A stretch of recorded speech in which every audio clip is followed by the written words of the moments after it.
All right, for all of you guys that are gone, I cry tears for you missing today. Because you're not going to video it? No, I'm videoing it right now. I'm just telling them right now. Hello. That's Chloe saying hi to you. But I cry tears for you because you're not here to be part of this experience. But hopefully you get it. Okay. What? Yep. This whole chapter's hard.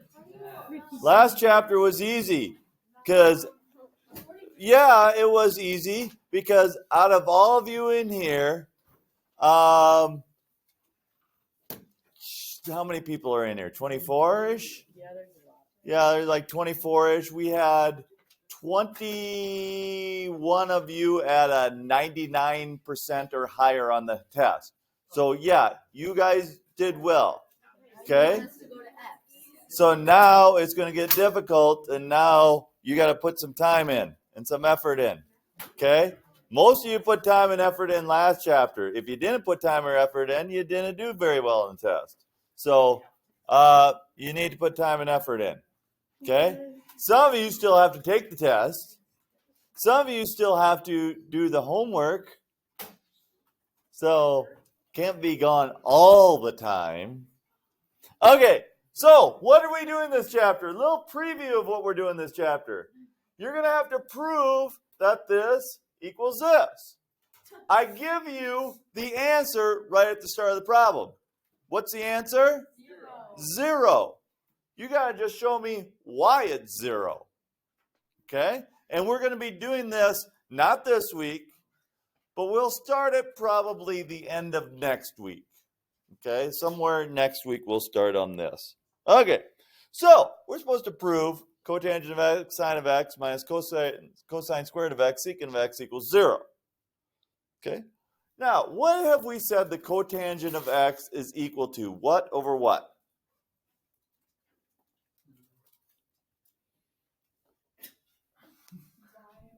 Y over x. No, it's x over y. Cosine of x over sine of x, isn't it? Okay.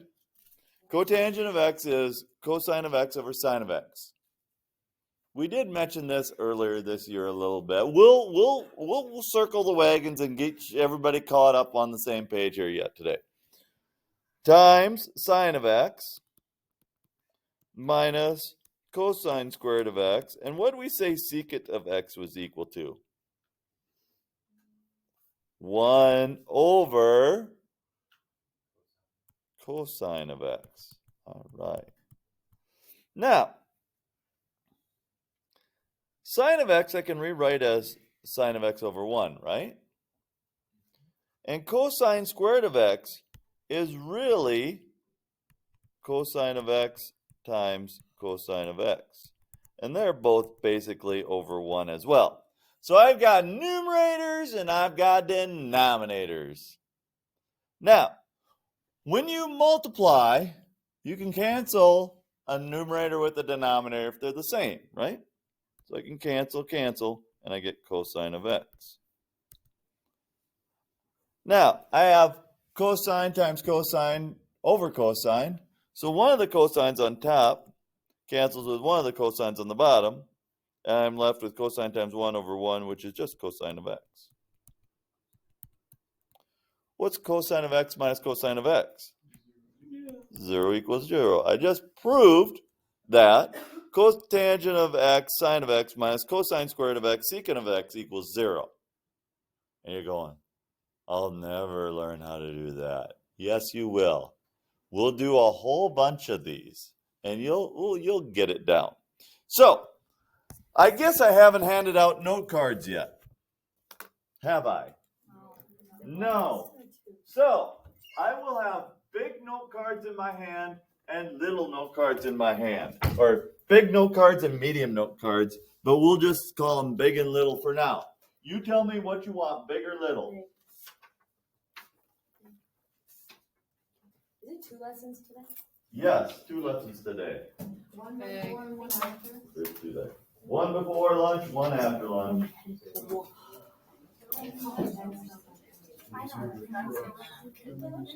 Mine's wrinkled. The after Can I lunch get is a new really one? short and quick. You want big or little? world. So far, everyone wants big one, right?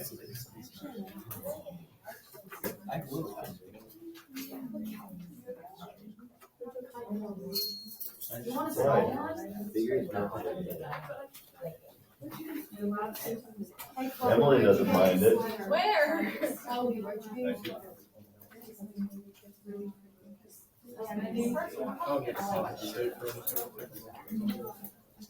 Little?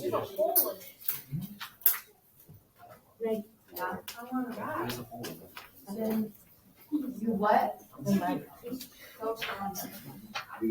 Tell me. Roll line. Okay, so we have various identities. We start with our basic identities. Write this down. This goes on the note card under the heading of basic identities. So you have a heading of basic identities, you write down these 8 identities.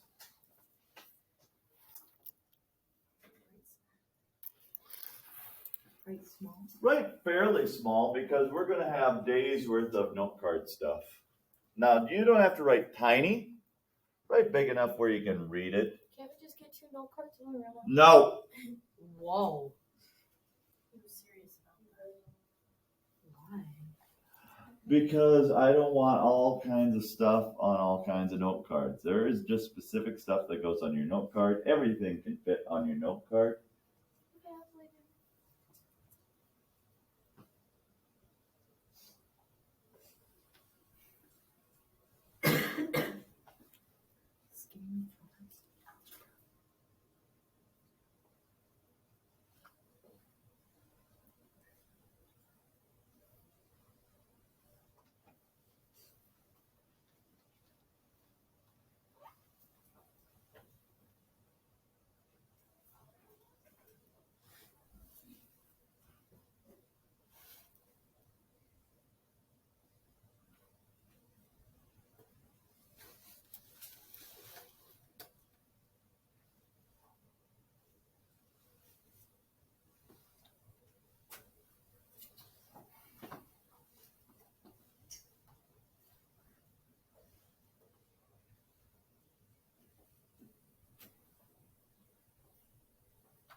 All right. Cosecant of x is equal to 1 over sine of x. I think we talked about that earlier this year slightly. Secant of x is the reciprocal of cosine of x. So then, obviously, if cosecant is the reciprocal of sine, sine would be the reciprocal of cosecant. Cosine would be the reciprocal of secant. Tangent is sine over cosine. Cotangent is cosine over sine. You could also write tangent as 1 over cotangent and cotangent as 1 over tangent, but these are the least used of these. Normally, we'll write tangent as sine over cosine and cotangent as cosine over sine. And cosecant is 1 over sine and secant as 1 over cosine. But you could use the other ones as well. All right, under the heading of Pythagorean identities, you have these 3 identities. Sine squared plus cosine squared equals 1. Secant squared equals tangent squared plus 1. And cosecant squared equals cotangent squared plus 1. Okay, those are 3 Pythagorean identities.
Then, after our Pythagorean identities, we're going to have odd and even identities. First, with the odd identities. Pythagorean are still up there. I didn't move them past. Messed up my own note. You don't have to write that small. Okay. So you have a big note card. So we have our odd and even identities. So sine of negative x equals negative sine of x. Our cosecant of negative x equals negative cosecant of x. Tangent of negative x equals negative tangent of x. And cotangent of negative x equals negative cotangent of x.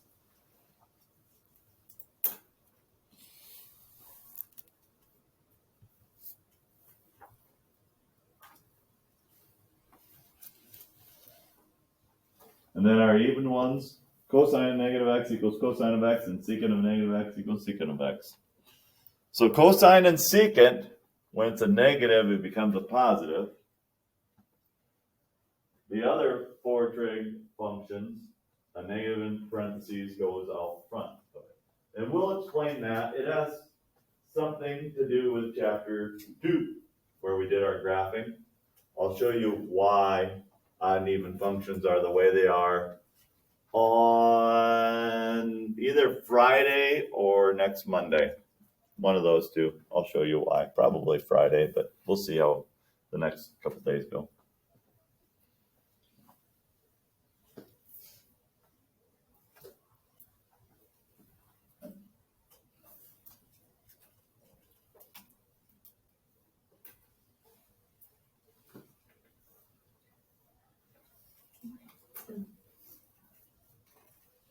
Did you write these down at least on the back of it? So when you make your note card perfect? No. Oh, you're trying to make it perfect. No.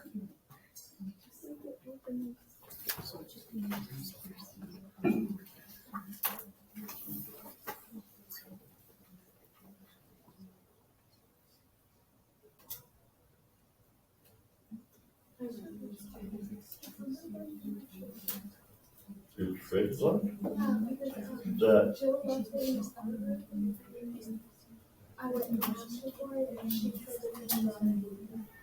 is it a trick book full of Cheetos?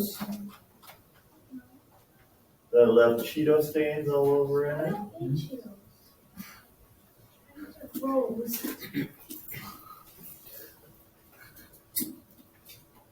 So if it was, it wasn't me who did it.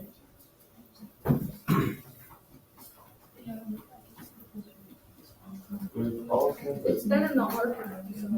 Well, it's your job to protect it. Did I write this too? And now it's full of greasy That was Cheeto not grease. me. It might not have been you, but who is it checked out to? It's you. So you can have the greasy Cheeto book back. Okay. Greasy Cheeto book. It is full of Cheetos. Oh, it's just falling out. Is that supposed to be 1 over X? Hey, can you scroll up to the Pythagorean identities just for a second?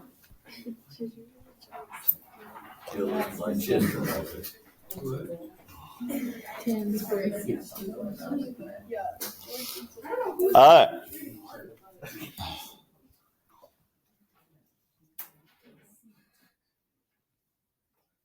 Okay, it's fine. We can move. How about you write down the next one really quick? And then we'll move on.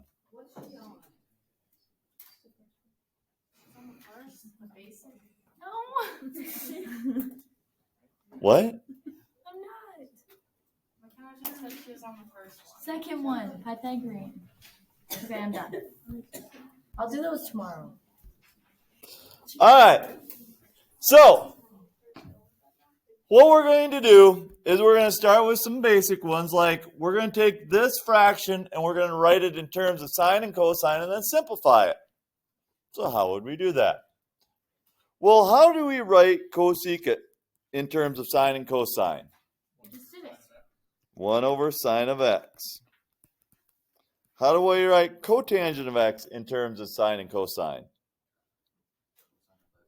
Or sine of x. Cosine of x over sine of x. Which leaves me with, what do you call this fraction? What type of a fraction is this? A complex fraction. I'm glad you guys learned your algebra 2. How do we get rid of a complex fraction?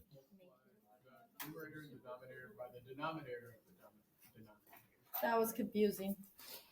Multiply both the numerator and denominator by the denominator of the denominator, or multiply the numerator by the reciprocal of the denominator. Both of those work. But in this case, we'll multiply by the denominator of the denominator. So if I multiply by sine of x is really sine of x over 1. They cancel. Sine of x over 1, they cancel. So in my numerator, I get 1. My denominator, I get the cosine of x. Okay? So we're going to just leave it in terms of sine and cosine. So it's 1 over cosine of x. That's not too bad. All right. The next one, I have 1 over cosine of x minus 1 over cosine squared of x minus 1 over cotangent squared of x. Okay, I want to put these in terms of sine and cosine and then simplify. So my first fraction is already in terms of cosine. So I just leave it as 1 over cosine squared of x. My second fraction, I change cotangent squared into what squared over what squared?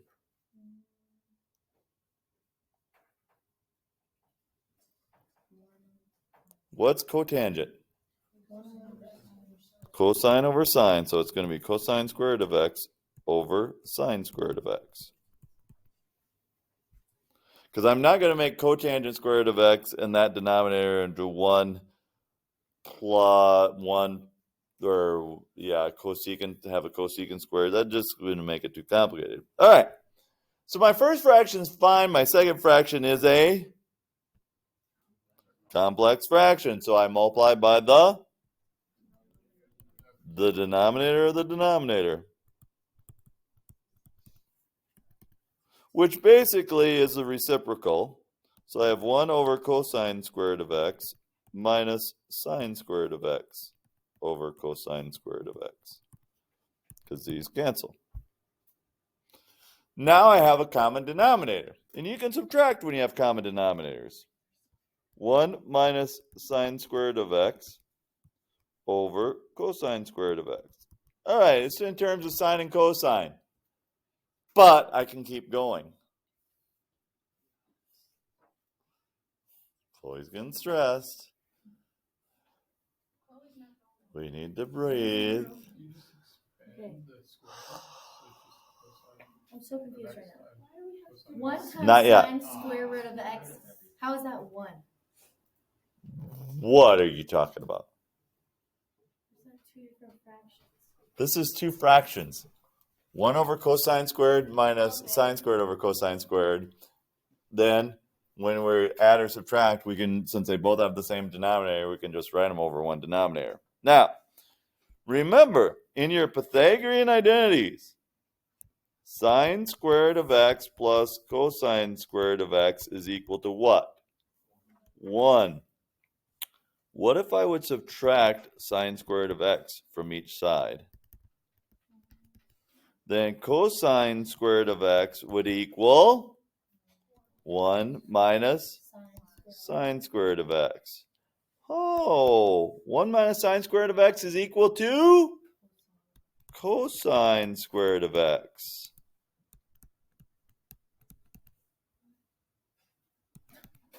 One minus sine squared is equal to cosine squared. 1 minus sine squared is equal to cosine squared. Okay?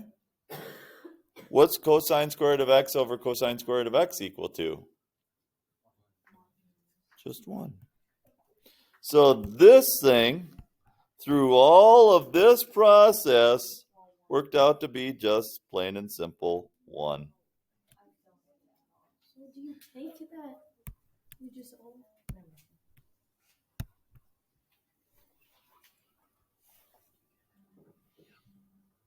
Well, I'm glad we're not done with our examples. Because it would be ugly if I said, okay, time to do the assignment. Why is that just automatically minus sine square root of x? How do I know that? Sine, not square root, sine squared. Whatever, yeah. It's different. Because it's that in the equation? Because of our Pythagorean identity, we can solve it for one term, and since this is equal to this in our Pythagorean identity, we can replace it. That makes me feel better. Okay. Hold on.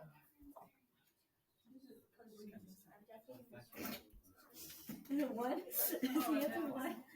Back in Algebra 1, when you would see something like this, you would think, FOIL! Good. In Algebra 2, let's FOIL. I love foil. I like it so much fun. 1 times 1 is 1. Outers minus cosine of x. Inners plus cosine of x. Last times last minus cosine squared of x. Now, cosine times cosine is not this. Oop, I can't even write it wrong. Is cosine times cosine is not this. It can be this, but it's not this. Because that's cosine of x squared. We call it cosine squared of x when we take cosine times cosine, because the cosine is the thing that's being squared, not just the variable on the end. They mean two totally different things, so you got to be careful there in trig. Okay. Another name for these that we learned in Algebra 2, they're called conjugates of each other. Conjugates are the exact same thing with the opposite sign in the middle, right? Algebra 2ers?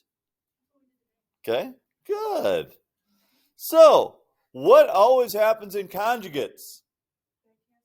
The middle terms always cancel out. So those cancel out, so we're left with 1 minus cosine squared of x. Okay, let's break out our Pythagorean identity. What's our favorite Pythagorean identity? Sine squared of x plus cosine squared of x equals 1. Now, so then I want this to come out of here. So what would I do to each side? Minus cosine squared of x. Subtract cosine squared of x from each side. So sine squared of x equals 1 minus cosine squared of x. So I can replace 1 minus cosine squared of x with sine squared of x. And now I am fully simplified. I got it. And some people are going, what? And then other people are going, yeah, I got it. I see it. Well, it'll just take a little bit of time, and hopefully all of you will see it. I hope. But you got to work at it. It just doesn't naturally come to you unless your name is Dylan Riedel. And then just, it's trig. It's just natural. Yeah, Dylan. Not everybody can like you. Or Danny. Eugene. Okay, here's another foil. But maybe I don't want to foil right at the start. Yes? Tape measure? No. Well, I've got like 100-yard one. No.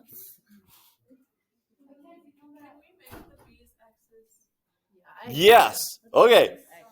Okay. So, Taylor Boothie says, can we make the b's x's? Absolutely. If you want to rewrite this as sine of x, cotangent of x plus 1, and cosine of x minus 1, you sure can. Okay? Because writing the b's might be kind of hard for you. All right. So, should I FOIL right at the start, or should I simplify at the start? Let's simplify right at the start. I'm glad you guys said that. So sine of x is still sine of x. But what is cotangent of x the same as? Cosine of x over sine of x.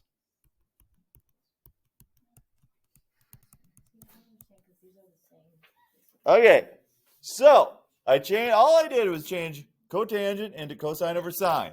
Now what do? Cancel out the sine of x. So we're left with cosine of x plus 1 times cosine of x minus 1. And somebody said, well, this is the same as the last problem. It is not the same as the last problem. It is not. Why?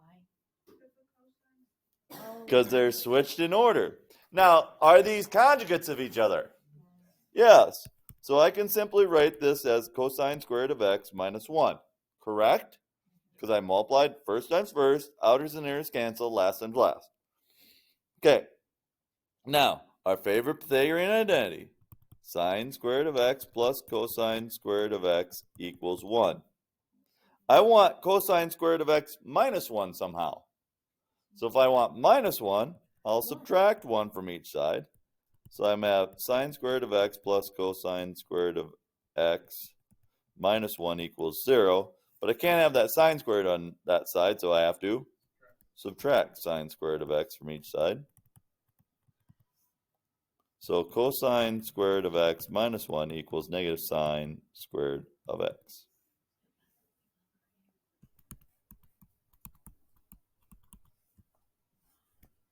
And we're done.